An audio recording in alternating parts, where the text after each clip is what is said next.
नमस्कार, आप देख रहे हैं हार्ट टॉक भारत। मैं हूं दिवाकर विक्रम सिंह।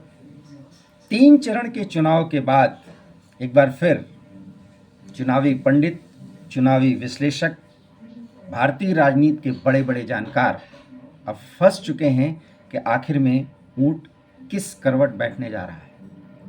लेकिन ड्राइंग रूम में बैठ करके अपने राजनीतिक अनुभव के आधार पर आकलन करके सीटों के बारे में ज्योतिषियों से लेकर के चुनावी पंडित कुछ न कुछ बदल रहे हैं और बदलते बदलते यहाँ तक आ रहे हैं कि वोट परसेंटेज 3 चरण में कम रहा तो बीजेपी की 400 पार नहीं हो पाएगी। और मैं पहले दिन से कह रहा हूँ, नैरेटिव पॉजिटिव और निगेटिव दोनों सेट किए जाते हैं। एक पॉजिटिव नैरेटिव पर पिछले संसद सत्र के समापन के बाद और चुनाव घोषणा के 3 होने के बाद और 3 चरण पूरा होने के पहले तक प्रधानमंत्री जी जब भी बोलते थे रैलियों में तो अब की बार 400 पार खुद कहते थे और जनता से कहलवाते थे।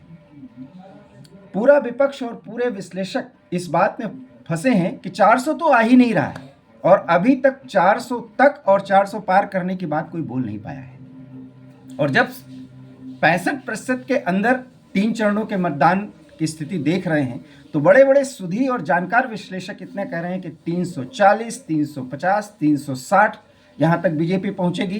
कुछ ये कह रहे हैं कि बीजेपी और एनडीए मिल करके 380 पार 85 तक, सब 385 तक रोक दे रहे हैं। सवाल तो यही है कि कर्नाटक से लेकर तमिलनाडु और दक्षिण भारत के उन राज्यों में जहां अभी भी चुनाव होना है, कोई ये बता नहीं पा रहा है ऊंट किस करवट बैठने जा रहा है।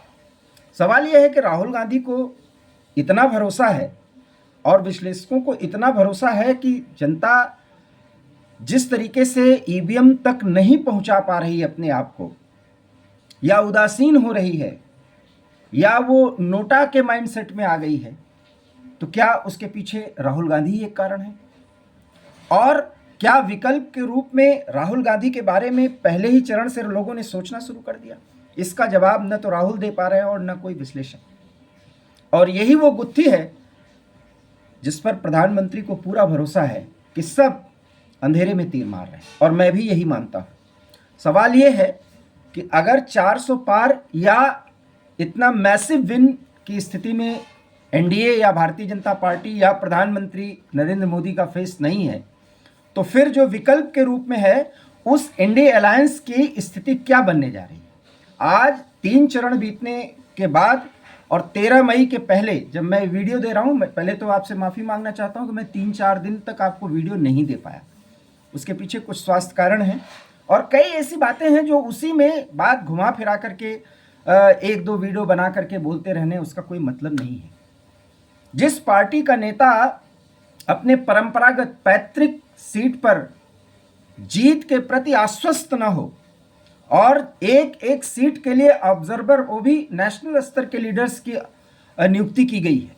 आप समझ सकते होंगे, रायबरेली और अमेठी के लिए क्रमशः 2 मुख्यमंत्रियों को चुनाव पर लगाया गया है और प्रियंका गांधी 9-9, 10-10 घंटे लगातार मीटिंग रायबरेली में कर रही है और वहां पर राहुल गांधी जीतने की स्थिति में नहीं है। मैं एक पहला ऐसा व्यक्ति था जो ये बोला था कि प्रियंका और राहुल दोनों अमेठी और रायबरेली से नहीं लड़ेंगे, और राहुल तो अमेठी से नहीं लड़ेंगे, रायबरेली से कैसे और किन परिस्थितियों में लड़ाया गया उन्हें ये आपको पता है। अब तो वो वायनाड छोड़ेंगे या रायबरेली, इस पर चर्चा हो रही। सवाल यह है कि क्या वो रायबरेली जीत पाएंगे? और मैं शुरू से कह रहा हूं कि वायनाड वो नहीं जीतेंगे। वायनाड वो ताकत उनको जिताएगी जिस ताकत को किसी भी कीमत पर नरेंद्र मोदी को सत्ता से हटाना है। और वो ताकत यहाँ के कट्टरपंथी ही नहीं है, बल्कि वो सोरोस गैंग है, वो लेफ्ट लिबरल गैंग है जो अंतर्राष्ट्रीय स्तर पर मोदी को किसी भी कीमत पर तीसरे टर्म में सत्ता में नहीं आने देने के लिए कृत संकल्पित था। और उसी का वो नैरेटिव, उसी का वो आवरण अब दिख रहा है जिसमें जनता सोच रही है। और खास करके मैं बहुत खुल के बोल रहा हूं कि जो राष्ट्रवाद के लिए या प्रधानमंत्री नरेंद्र मोदी को एक बार फिर सत्ता देने के लिए पूरी तरीके से आतुर दिखाई पड़ रही है, वो संदेह के और शंका के आवरण में पहुंच रही है। वो शंकालु हो गई है कि आखिर में हो क्या रहा है।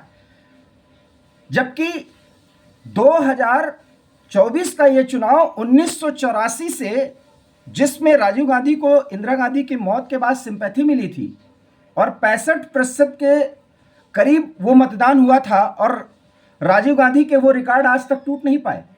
उतना वोटिंग 3 चरण में हो चुका है, और ये नैरेटिव जो बन गया कि 5 से 6% वोटिंग कम हो रही है। अभी 4 चरणों के चुनाव हैं, और वो चरण जो आने वाले समय में, वो भारतीय जनता पार्टी लगभग साफ करने की स्थिति में अपने को शुरू से मानती रही है। आकलनों में ये बात सामने आता रहा, और अभी तक जितनी सीटें, जितने भी विश्लेषक हैं, वो 179 सीट भारतीय जनता पार्टी को दिखा रहे हैं। कांग्रेस के या उसके समर्थक जितने भी विश्लेषक हैं, वो कुछ और बता रहे हैं। सवाल तो यही है कि मैं इन सारी बातों को बता रहा हूं क्योंकि ये सब तो 4 जून को पता चलेगा। इवन कि 1 जून को 5 बजे के बाद भी वो सर्वे, वो एग्जिट पोल, वो भी सिर्फ अनुमान होंगे। और एग्जिट पोल और इन तरह के सर्वेस का और कुछ अनुभवों के आधार पर बोले गए बातों का कितना अर्थ होता है, वो हम आपको बता सकते हैं। लेकिन मैं अपने अनुभव के आधार पर और उस क्षेत्र के जानकारी के आधार पर बता रहा हूं कि राहुल गांधी रायबरेली से चुनाव नहीं जीत रहे हैं, क्योंकि रायबरेली की जनता ये महसूस कर रही है कि उसको बस फोकट में ही समझ लिया गया कि जब कोई भी इंदिरा गांधी परिवार से, गांधी नेहरू परिवार से आएगा, वो चुनाव जीत लेगा। और जबकि समाजवादी पार्टी अपने 4 सीट जिसको लोग जिताता हुआ बता रहे हैं, 2 सीट से ज्यादा वो जीतती नजर नहीं आ रही। कांग्रेस की तो कोई बात ही नहीं। जब राहुल गांधी ही चुनाव जीतने के उनको लाले पड़ रहे हैं, तो कांग्रेस की स्थिति क्या होगी, आप सहज समझ सकते हैं। उस उत्तर प्रदेश में समाजवादी पार्टी वैकल्पिक तौर पर राजनीति करते हुए भारतीय जनता पार्टी को कितना चोट पा रही है, कोई विश्लेषक नहीं बता पा रहा है। तमिलनाडु में डीएमके को कितना नुकसान हो रहा है, कोई नहीं बता पा रहा है।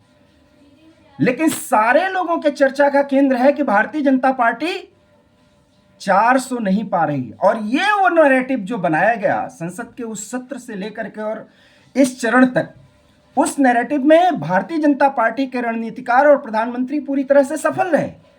आप हार्ट ऑफ भारत के वीडियोस आप हमारे बनाए हुए देख सकते हैं। जब मैंने ये कहा था कि 400 के जाल में जिस तरीके से फंसा दिया गया, उसी पर पूरा मूल्यांकन हो रहा है। सवाल तो यह है कि 272 सीट भारतीय जनता पार्टी को पाना है, और मैं ये कहता हूं कि 272 सीट पाने की तो बात छोड़िए, भारतीय जनता पार्टी 2019 से अच्छी स्थिति में जाएगी, क्योंकि भारतीय जनता पार्टी का जो कोर वोटर है वो भारतीय जनता पार्टी को छोड़ने नहीं जा रहा है। और कम से कम कांग्रेस ने या इंडिया अलायंस ने इतना प्रभावित नहीं कर दिया कि वो हतोत्साहित होकर के वो विकल्प के तौर पर कांग्रेस या इंडिया अलायंस को सत्ता देने के बारे में सोच सकेंगे। इसलिए वो वोटर तो पहुंच रहा है, वो वोट दे रहा है।